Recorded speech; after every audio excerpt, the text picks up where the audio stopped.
Hello! Magandang umaga, magkano yan? Halika! Hello ate, good morning, magandang umaga. Anong tinda nyo? Ang lalaki naman. Ha? Pat? Kasi yung kasama namin nahuli ng taong magpapatay ng tao sa. Ha? Kung kinuha nila yung kasama namin, sarap pinatay nila sa. Kailan lang? Matagal na sa. Kaya natatapos sa. Ang isang tao, ma'am, ganito, nagtitinda kami, kinuha ng. Kasamahan nyo? Oo, ma'am, kinuha niya, ma'am. Lalaki? Lalaki, ma'am. Kinuha niya, ma'am, inalas ng isang kidney, ma'am. Tapos ang bangkay nga nasaan? Buhay na siya, ma'am. Buhay pa siya, ma'am, pero nalas ng isang kidney, ma'am, na bakit sa, ma'am. Ginawa lang. Kaya natatakot kami, ma'am. Nagtitinda rin yung kuya. Taga dito din. Oo, Nagtitinda din ng ganyan. Taga Sampag. Magkano yung ganyan nyo? Yung tinda namin, ma'am, 700. So ayan mga kabayan, nakita nyo po, may bumibili. So dito lang po sila pumipisto, no? So nung unang approach namin mga kabayan, natakot sila, normal lang po yun, maganda po nga yun, maganda nga po yun mga kabayan kasi aware sila. Kasi meron dito, isa sa mga kasamahan daw po nila mga kabayan, no? Dinukot daw yung lalaki, no? Tinangay daw, sinakay sa sasakyan, and then hindi naman daw pinatay mga kabayan, inalisan lang ng isang kidney at binalik daw po dito yung kinuhang lalaki. So mayroon palang ganyan mga kabayan, no? Yun naman yun ang kwento ni ate. So ngayon, pag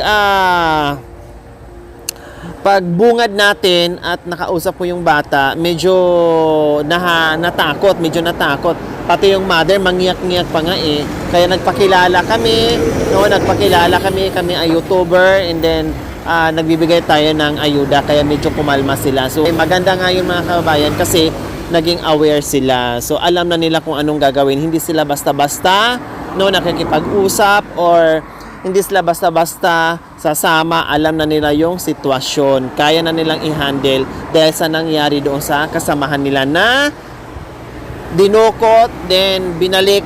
Kailangan lang siguro is kidney. So nakakatakot po yung mga kabayan. So, syempre mga kabayan, no, lalong-lalong na ngayon, marami na balitaan, kidnapping, ganyan.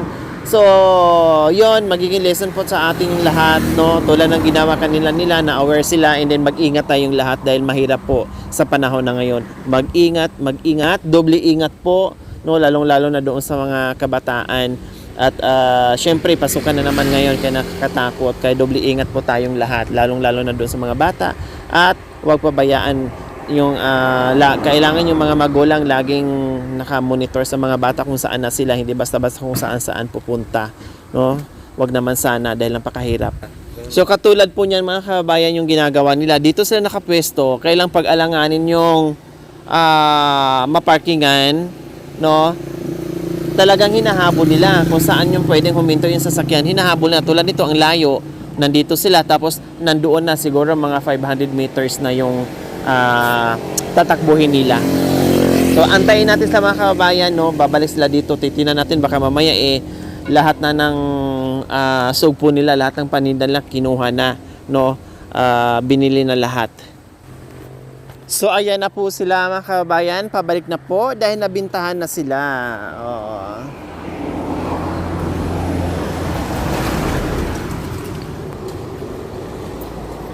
So ayan mga kababayan, meron pang natira ha. O, mukhang nakarami kayo doon ate ah. Ilang kilo yung nabili? 1 kilo lang. Okay, sige, bibili ako ng 2 kilo. Ha, magkano kilo? Yung maliliit sa, ma'am, 700. 700. Anong pangalan ni ate? Kati, ma'am. Kati. Ilang taon na si ate Kati? 32, ma'am. 32? Wow, ang sipag nyo naman. Bakit napakasipag ni Kati? Para gusto ko magtinda para may pambili ng school supply ng mga anak ko, ma'am. Bakit ilan bang anak ni ate Kati? 5, ma'am, namatay yung isa. Namatay yung isa. Bakit? Anong kinamatay nung isang anak nyo? Kumuha kami ng ulamin ng talaba, ma'am, pero hindi ko nakita na nalunod na pala yung anak mo. Kasama nyo, nanguha kayo ng talaba, 2 kayo, tapos hindi mo na siya napansin na nalunod na pala. Nandito pa yung katawan ko, kumapit pa siya, ma'am. Oh, Pero Kung magkapit pala siya sa inyo, bakit nalunod siya? Anong nangyari? malalim yun, ma'am.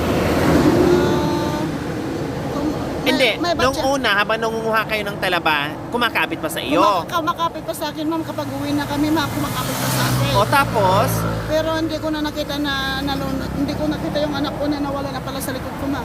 humiwalay sa'yo. Oo, ma'am. Tapos malalim, ilang taon siya noon? Nung nalunod siya, ma'am, 3 taon. Ay, bata pa. Dala-dala mo siya nung nangunguha siya dala-dala mo siya nung nangunguha ka ng talaba. Oh, kawawa. Diyos ko, wala kayong mga kasama? Marami, ma'am. Marami Wala kami, talaga ma'am. nakakita doon? Wala nakakita, ma'am.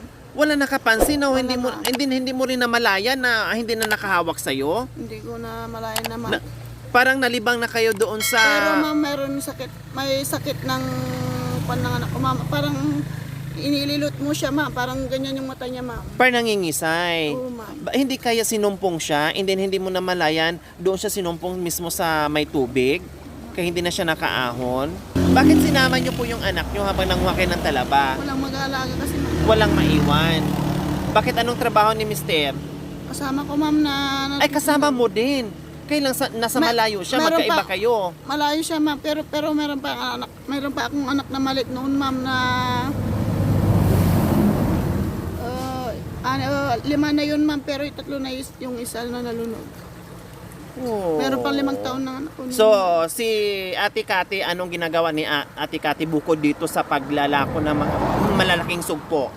Wala na, ma'am. Pero kumukuha lang kami ng talaba, ma'am, para meron pang bili ng bigas. Pag walang sugpo, talaba ang kinukuha Talaba na nyo. lang. Pag meron, Kapag meron ng, ma'am, kapag meron ng sugpo, ma'am, talaba ng kuha na. talagang ito yung ginagawa nyong mag-asawa. Nasaan na ang mister mo ngayon?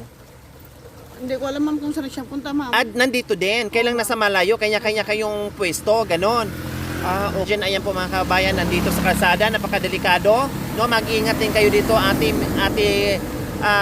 Kati, ha. Baka mamaya, lalo na sa mga bata, dahil napakabilis ng mga sasakyan dito, huwag salubungin, no, hayaan lang huminto yung sasakyan kasi delikado po sa inyo. No, Ate Kati, okay? Ate Kati, bibili ako ng 2 kilong sugpo. Magkano nga po yan, ate? 700. 700. Okay, sige. Walang bawas? Ma'am, 600 pa yung... Sandi, pilian mo ako ng malalaki, ha? 2, may styro tayo dyan. Okay. Saan nga 2 kilo, pilian mo ako ng malalaki. Kinuha mo sana lahat ito naman para wala na, ma'am. Ayan na lang natira. O sige, ubusin ko na para makauwi na kayo ng maaga, ha? Si ate taga saan ba? Santo Tomas, ma'am. Santo Tomas, La Union. Dito, anong lugar ito? Pugo, ma'am. Pugo, La Union. Kailangan tatawid pa kayo ng ibang bayan para makapagtinda nito? Ma'am, 2 in 1/4. 2 and 1/4, okay. Magkano ba yan ay, bakit doon sa Santo Tomas hindi kayo makabenta? Malang permit, ma'am. Ay, nagpipermit kayo doon. Malang permit Kahit sa palengke, naglalako. ma'am. Sa palengke, Ay, ma'am. sa palengke. Malang Alin, permit yung sa palengke, ma'am. ilako nyo rin doon. Ma'am, Ilako nyo rin. malang permit, ma'am. Pero wala silang, hindi sila na malang kuha namin ganito, ma'am. Hindi sila Makabili. Oo, ma'am. Dito lang talaga kasi maraming dumadaan ng mga sasakyan, ng mga nagbabakasyon dito dadaan. Kaya dito talaga kayo pupwesto. Okay. So, 2 and 1/4, magkano yan? 150 mo na lang yung 150 mo na lang yung 1/4, ma'am. O, Parang, magkano po yung lahat? bale, 1,550 na lang, ma'am. 1,550. Okay, sige. Nalunod. 1,550. Oh. So ayan po mga kabayan, binili na natin. Kasi hindi pa pala sila taga dito, taga Santo Tomas pa. Malayo pa sila mga kabayan para makauwi na ng maaga at makapahinga na.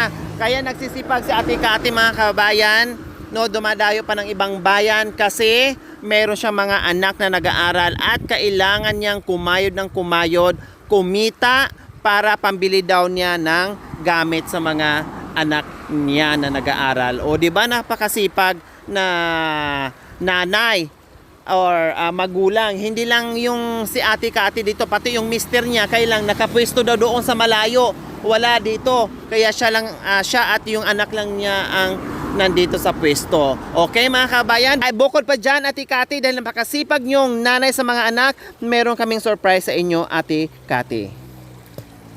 Anong pangalan mo, anak? Ryan. Ilang taon ka na, anak ko? 11, nag-aaral ikaw? O anong grade ka na? Grade 5? O napakabait mo naman, sinasamahan mo si mama. O bakit sinasamahan mo si mama? Walang kasama si mama para makabinta agad? Para pag may takbuhan, alalayan mo si mama, ganon? Wow, ang bait naman ni Ryan. At mag-aral ikaw, ha? Okay, mga Rohilios, pasok!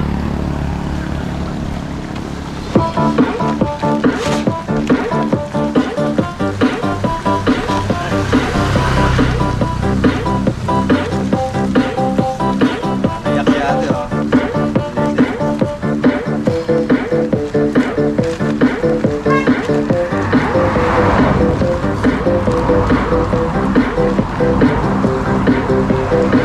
Ano yan mga Rohilios?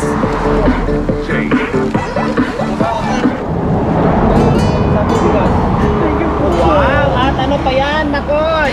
At yung ating assorted groceries ate, marami na po yan. Yes! At ano pa? At isang Maraming salamat po ma'am nga kasi ngayon lang kami nakatanggap ng ganyan ma'am. Kahit sa ibang lugar ma'am, ngayon lang ako nakatanggap ma'am. Kung hindi kami lang magtinda ma'am, di na kami kumain ma'am. Ito pa ma'am, pagbabayad pa ng ma'am, ng isda ma'am, inuutang pa namin ma'am. Maraming salamat po ma'am. Wala pa akong pagbili ng supe ng anak ko ma'am, kundi ako magtinda ma'am. Inuutang nyo pa. Inuutang pa namin ma'am. Inuutang nyo pa yung paninda para kahit papaano meron kayo. Kung hindi kami na magtinda ma'am, wala na kami pagbili ng school supply ng anak ko ma'am. Hindi pa siya pumasok ma'am. Sabi, sa Lunes ma'am, hindi pa siya pumasok kasi wala kami pagbili ng school supply ng anak ko ma'am.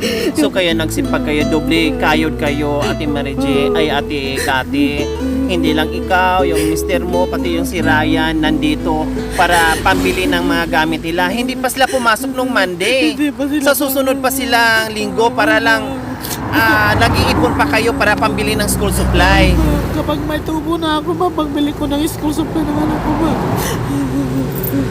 O diba, grabe yung sakripisyo, no, talagang dakilang ina sa mga anak na talagang gagawin ang lahat para sa mga anak na masisipag mag-aral. So ayan po mga kababayan, no, nung una natakot sila, maganda ngayon aware sila, natakot sila sa nangyari dahil nagkaroon sila ng phobia doon sa isa sa kasamahan nila na dinukot and then kinuhaan ng kidney, ibinalik naman din. Awa ng Diyos, buhay ngayon, ate, so buhay. And then syempre natakot sila, pati stranger tayo sa kanila kaya mas maganda yung ganung ginawa nila, no? Dahil na alarma, dahil hindi nila alam mga kabayan kung sino o sino kami na dumating sa kanila. Pero ganun pa man, natakot sila nung una, no? Nagpakilala tayo, nagpaliwanag tayo. So ito, hindi akalain, sabi ni Ate Cathy, first time nila, marami na silang lugar na napupuntahan pero first time nila makatanggap nito. Kinuha ko na rin po lahat yung paninda nila para makauwi na sila sa bahay nila at may dala-dala pang biyaya. O, di ba, Ate Cathy? O, ano ngayon? Kanina nung una, takot kayo. Bakit natakot kayo? Kaya natakot ako ma'am kasi yung kasama namin ma'am, parati siyang tumatakbo ma'am kasi inuuli ng sasakyan na armadong mga lalaki ma'am. Kaya natatakot ako ma'am na nagpapakita na kapag may maraming malalaki ma'am, hindi ako pumupunta kasi natatakot ako baka kuulihin ng anak ko ma'am. Kaya hindi ako lumalapit ng ibang sasakyan ma'am. Ngayon, na nagpakilala kami at nakausap mo na kami, ano ang pakiramdam nyo ngayon, Ate Cathy? Masaya na ako kasi may nagbibigay ng blessing sa amin ma'am. Meron na kaming bigas ma'am at saka ulam ng mga anak ko ma'am. Hindi na kayo natakot sa Hindi na amin. ma'am kasi mabait naman kayo ma'am. Wow, salamat Ate Cathy. Okay, Ate Cathy, meron ka ng isang sakong bigas, assorted groceries, at isang tray na itlog. Siyempre, meron ka pang... Di ba? Meron na ako pabili ng school supply ng anak ko, ma'am. Maraming salamat po, ma'am, sa tulong niyo na binigay niyo sa amin ng tulong, ma'am. Marami pang bibigayan sa inyo, ma'am, na may bibigay sa iyo, ma'am. Salamat, Ate Kati. Maraming salamat po, ma'am, sa binigay niyong tulong sa amin, ma'am. Malaking tulong na po yan, ma'am. Sa amin ng mga anak ko, ma'am. Meron na po silang pambili ng school supply, ma'am. Walang ano man, Ate Kati, ako'y napahanga sa iyo sa sobrang sipag mo. Tuloy mo lang at mag-ingat din kayo, Ate Kati, no? At sadyang ganyan ang buhay. Walang imposible sa lahat, no? Walang imposible ni God kasi masipag naman kayo, kasama ang mister mo, kasama pa ang anak mo. Balang araw giginhawa din si Ate Kati pag nakapag-aral yung mga anak, nakapagtapos yung mga anak niya, no? Ate Kati, no? O halik. Gusto niya sana talaga makapag-aral, ma'am, pero wala naman akong pangbili ng school supply ng anak ko, ma'am. Mahal naman, ma'am, at saka wala pang uniforme, ma'am, yung anak ko, ma'am. Pasok na ngayong Martes, ma'am, wala pa akong pambili ng uniforme ng anak ko, ma'am, at saka sapatos. Ayan. So, ito yung mga luha na isang magulang na nangarap na makapag-aral yung mga bata, no? Nagsipag, doble sipag para sa mga bata, hindi lang pakainin, kundi paaralin, no? At bigyan pang ibang pangangailangan para kahit papaano mga kabayan ay magiging maganda yung kinabukasan ng mga anak nila na ayaw ding iparanas ni Ate Kati yung buhay niya ngayon doon sa magiging buhay ng mga anak niya. O di ba? Kaya na ako'y napahanga at binalikan talaga namin kahit natakot sila sa amin pero inamon namin at nagpakilala kami kasi gusto ko talaga siyang mabigyan ng pagmamahal. Relax lang kayo, ha? At sa abot ng aming makakaya, kami ay makabalik at makapunta pa sa iyo, no? Magkikita pa tayo muli, ha? Okay? Maraming salamat po sa walang sawang pagmamahal. Ma'am Sencha Tolentino from Eaton Square, London. Ma'am Edna Hastings. Ma'am Avel and Sir Dan from Texas, USA, no, na taga Bugalyon, Pangasinan, at sa ating silent sponsor. Maraming salamat po sa iyong ginito ang puso. Nawa ipagpalain tayo ng Panginoong Diyos araw-araw. Nawa ibigyan pa tayo ng kalakasan ng katawan sa araw-araw. Nawa ibigyan pa tayo ng mahabang buhay upang sa ganon marami pa tayong matulungan ng mga kababayan natin na masisipag, mga lolo, mga lula, mga ate, mga kuya, mga nanay, no, mga tatay na tulad nila na talagang gumagawa pa ng paraan sa buhay-buhay para makaraos. Maraming salamat po. Mga kababayan, huwag niyo pong kalimutan paki-share, subscribe sa aking YouTube channel, Lore Aquino Talita. Maraming salamat po. God bless us all. Bye, Ate Kati. Bye, Kuya Ryan.